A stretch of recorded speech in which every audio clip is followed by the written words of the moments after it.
आ गया है भोजपुरी का एक और बहुत ही दर्द भरा गाना।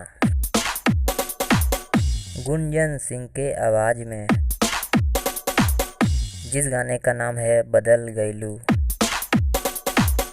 इस गाने को गाया है गुंजन सिंह ने और इस गाने को लिखा है रजनीश चौबे ने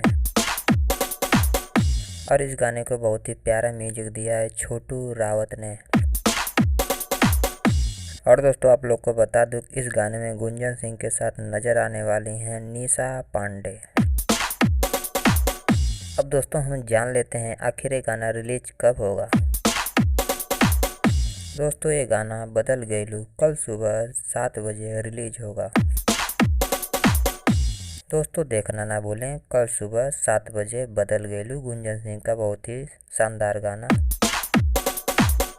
दोस्तों ऐसी जानकारी के लिए वीडियो को लाइक करके चैनल को सब्सक्राइब जरूर करें।